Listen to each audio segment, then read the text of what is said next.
پھر افطاری جب ہوتی ہے تو ہم کیا کرتے ہیں، کھجور اٹھائی سیدھی منہ میں، تو ایسا نہیں کرنا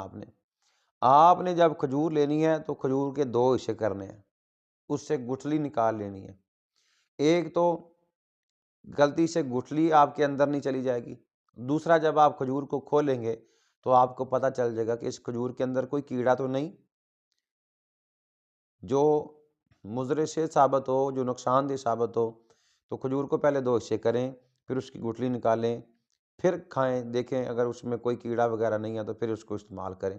اگر اس کے اندر کوئی ایسی چیز ہے تو پھر اس کو استعمال نہ کیا جائے۔ پھر نبی کریم صلی اللہ علیہ وآلہ وسلم نے فرمایا کہ پانی پیو تو 3 سانسوں میں پانی پیو۔ تو نبی کریم صلی اللہ علیہ وآلہ وسلم کی سنت مبارکہ کے مطابق افطاری کرتے ہوئے جب انسان کو بڑی پیاس لگی ہوتی ہے تو دل کرتا ہے کہ بس ایک ہی دفعہ سارا پانی جو ہے انسان اپنے اندر انڈیل دے،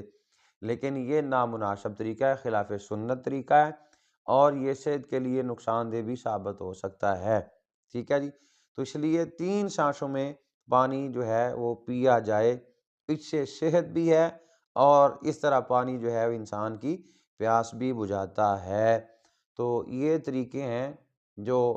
آپ نے جن کو اپنانا ہے تو انشاءاللہ آپ بیماریوں سے اور ہر طرح کے نقصان سے انشاءاللہ آپ بچے رہیں گے، اور اس طرح جو ہے وہ افطاری کرنے سے انشاءاللہ اللہ تعالیٰ آپ کی افطاری میں برکتیں بھی نازل فرمائے گا، کیونکہ سنت کے مطابق جو بھی عمل ہو اس میں برکت جو ہے وہ اللہ تعالیٰ نازل فرماتا ہے۔